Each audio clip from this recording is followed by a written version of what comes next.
Everyone, आज हम करने वाले हैं question number 21 in the diagram shown below. नीचे हमें एक डायग्राम दे रखा है जिसमें पी और क्यू क्या है, दो हमारी शीट्स दे रखी है और इनके through electric field lines pass हो रही हैं। ये जो एरोज है ये इलेक्ट्रिक फील्ड लाइंस है। ठीक है, हमें बताना है कि किस पे इलेक्ट्रिक फील्ड इंटेंसिटी ज़्यादा होगी या दोनों पे सेम होगी। ठीक है, तो मैं आपको ऑप्शन दिखा देती हूँ। ये चार है हमारे ऑप्शंस। अब देखिए, हमने देखा था ज़्यादा इलेक्ट्रिक फील्ड लाइंस पी वाली प्लेट से पास हो रही थी। ठीक है, और पी और क्यू दोनों का एरिया सेम था, तो जिससे ज़्यादा इलेक्ट्रिक फील्ड लाइन पास होंगी वहीं पे फील्ड स्ट्रेंथ ज़्यादा होगी। तो हमारा करेक्ट ऑप्शन क्या हो जाएगा? Field strength is more strong at point P and less strong at point Q, that is option number C. ठीक है, अब देखते हैं next question, question number 22. Two unlike charges of the same magnitude q are placed at a distance d. The intensity of the electric field at the center of the line joining the two charges is. ठीक है, इसका correct answer हो जाएगा option number B. मैं आपको इसका solution दिखाती हूँ। क्वेश्चन में दे रखा था दो अनइक्वल चार्जेस थे, एक था प्लस क्यू एक था माइनस क्यू। ठीक है, ये ए और सी पॉइंट पे रखे हुए हैं। इनके मिड पॉइंट हमने मान लिया बी है इनका मिड पॉइंट। ठीक है, तो मान लिया इनकी डिस्टेंस क्या है, डी डिस्टेंस है। तो ये मिड पॉइंट की डिस्टेंस एक पॉइंट से कितनी हो जाएगी, d/2। ठीक है, अब हमें निकालना है इस पॉइंट पे इन दोनों चार्जेस की वजह से इलेक्ट्रिक फील्ड इंटेंसिटी कितनी होगी। अब देखिए, इसके वजह से भी इलेक्ट्रिक फील्ड इंटेंसिटी की डायरेक्शन यहाँ को होगी।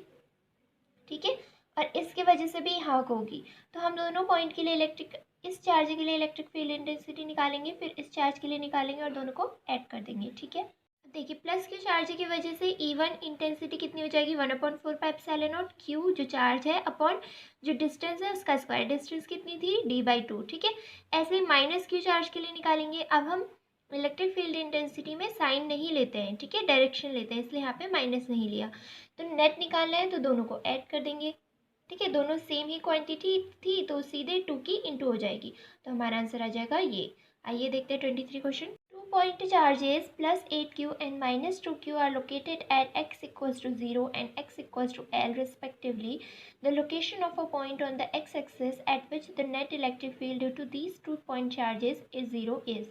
दो point charges दे रखे हैं plus 8q and minus 2q, जो कि कहाँ कहाँ पे लोकेटेड है अभी मैं आपको फिगर के थ्रू दिखाती हूँ। हमारा क्वेश्चन x इक्वल्स टू 0 पे प्लस 8q रखा है, x इक्वल्स टू L पे माइनस 2q रखा है, तो इन दोनों के बीच की डिस्टेंस L हो गई।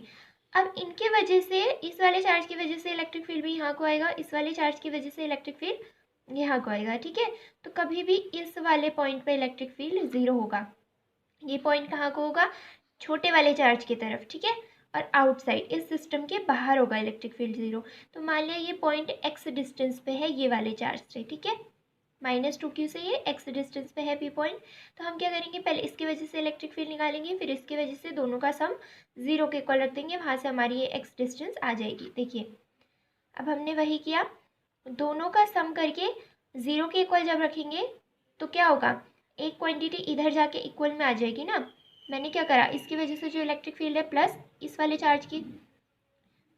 चार्ज की वजह से जो इलेक्ट्रिक फील्ड है दोनों का सम किया और 0 के इक्वल रख दिया, इसलिए एक क्वांटिटी उधर चली गई। ठीक है, इक्वल की दूसरी साइड। ये k क्या है, ये 1/4πε0 है। ठीक है, और 8q ये वाला चार्ज हो गया और ये डिस्टेंस कितनी हो गई, अब इतने से इतने की दूरी हमने स्मॉल l ली थी। ठीक है, तो इतनी पूरी डिस्टेंस कितनी होगी, l + l।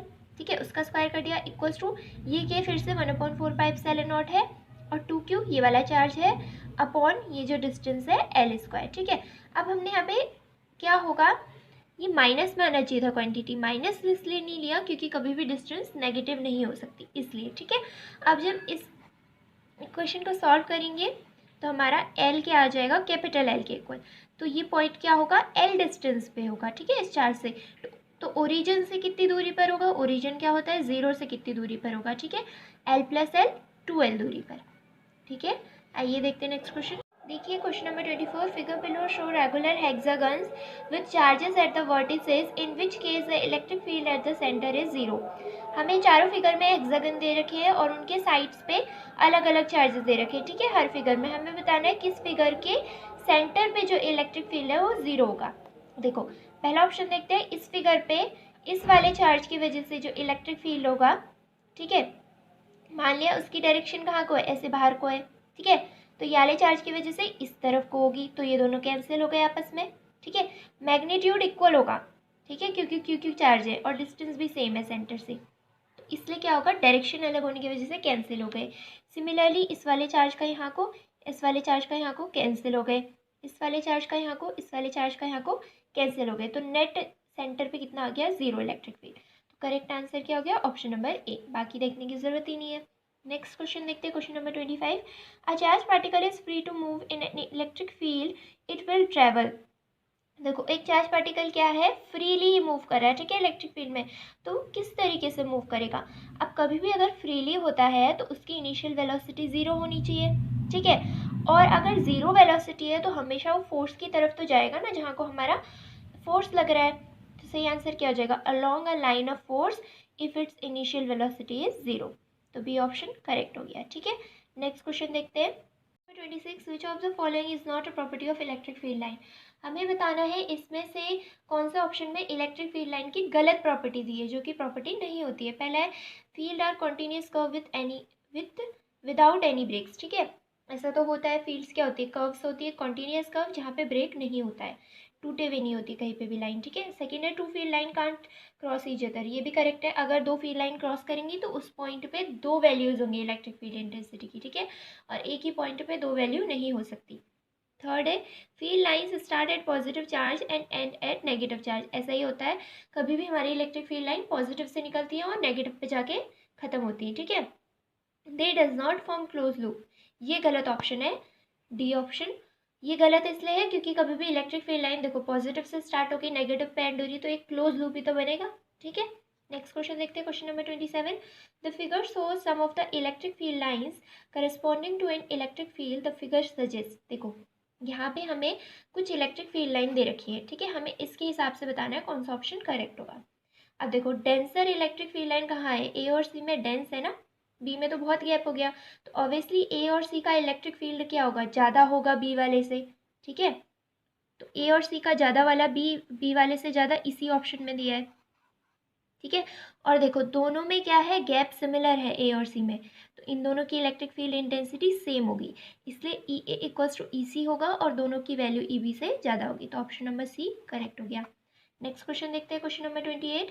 Find the correct diagram of electric lines of force for negative charge. देखो मैंने अभी बताया था नेगेटिव चार्जेस के अंदर को जाती है इलेक्ट्रिक फील्ड लाइन, ठीक है, और सरफेस के परपेंडिकुलर होनी चाहिए। देखो इस पे बाहर को जा रही है, सरफेस की परपेंडिकुलर है, इसी पे है जो जिसमें कि सरफेस की परपेंडिकुलर है एक तो इलेक्ट्रिक फील्ड लाइन, और क्या है सरफेस के अंदर को जा रही है, तो option number C is correct, ठीक है। नेक्स्ट क्वेश्चन देखते हैं, question number 29।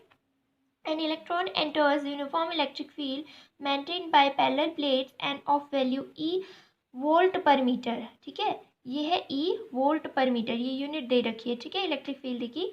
With a velocity v meter per second, the plates are separated by a distance d meter, then acceleration of the electron in the field is। क्या दे रखा है, electron है जो कि यूनिफॉर्म इलेक्ट्रिक फील्ड में आता है, और यूनिफॉर्म इलेक्ट्रिक फील्ड दो पैरेलल प्लेट्स की वजह से है, ठीक है, यानी कि इस तरीके से दो पैरेलल प्लेट्स रख रखी होंगी, उन दोनों के बीच में इलेक्ट्रिक फील्ड है, और इलेक्ट्रिक फील्ड की इंटेंसिटी कितनी देर की, कैपिटल ई, ठीक है, और इस पार्टिकल की वेलोसिटी है v, और इन दोनों प्लेट्स के बीच का सेपरेशन यानी डिस्टेंस कितनी है, d, ठीक है, तो हमें बताना है उस पार्टिकल का एक्सेलरेशन कितना होगा। इलेक्ट्रिक फोर्स है F, वो क्या होता है Q into electric field intensity, ठीक है, यहाँ पर इलेक्ट्रॉन के लिए यूज़ हुआ है इसलिए Q की जगह पे स्मॉल e आ गया, ठीक है। अब नेक्स्ट देखते हैं, पर हमें पता है जो फोर्स होता है वो क्या होता है, मास इंटू एक्सेलरेशन, ठीक है। अब यूनिफॉर्म उस पर चल रहा है ये यूनिफॉर्म इलेक्ट्रिक फील्ड में, तो दोनों फोर्सेस इक्वल होने चाहिए, ठीक है, तो दोनों फोर्सेस को इक्वल रख दिया। अब यहाँ से हमारा एक्सेलरेशन कितना आ जाएगा, small E into capital E upon M, ठीक है, यही हमारा करेक्ट आंसर हो जाएगा। ये देखते हैं आज का लास्ट क्वेश्चन, क्वेश्चन नंबर 30। हमें एक फिगर दे रखा है जिसपे क्या है, एक चार्ज पार्टिकल एक यूनिफॉर्म इलेक्ट्रोस्टैटिक फील्ड के अंदर मूवमेंट कर रहा है, ठीक है, तीन पार्टिकल दे रखे हैं 1 2 एंड 3, ठीक है। अब क्या है, अब इनका कुछ ना कुछ चार्ज होगा, तो इस वजह से डिफ्लेक्शन प्रोड्यूस होगा ना, जैसे अगर नेगेटिव चार्ज है तो पॉजिटिव प्लेट की तरफ डिफ्लेक्ट होगा, और पॉजिटिव चार्ज है तो नेगेटिव प्लेट की तरफ डिफ्लेक्ट होगा, ठीक है, तो इसलिए ये तीन पार्टिकल डिफ्लेक्ट हो जाते हैं अलग अलग एंगल से, तो हमें बताना है किस पार्टिकल का चार्ज टू मास रेशियो सबसे ज़्यादा होगा। अब देखिए जो डिफ्लेक्शन होता है ना वो डायरेक्टली प्रोपोर्शनल होता है चार्ज टू मास रेशियो के, ठीक है, तो अगर हम ये पता कर लें कि सबसे ज़्यादा डिफ्लेक्शन किसका है, तो उसी का चार्ज टू मास रेशियो भी सबसे ज़्यादा होगा। अब देखो आपको फिगर में साफ साफ दिखाई दे रहा है सबसे ज़्यादा डिफ्लेक्शन किसका प्रोड्यूस हो रहा है, थर्ड पार्टिकल का, इसलिए चार्ज टू मास रेशियो भी थर्ड पार्टिकल का सबसे ज़्यादा होगा, यानी ऑप्शन नंबर सी। ठीक है, तो ऐसे ही क्वेश्चंस को देखने के लिए हमारे चैनल को सब्सक्राइब कीजिए।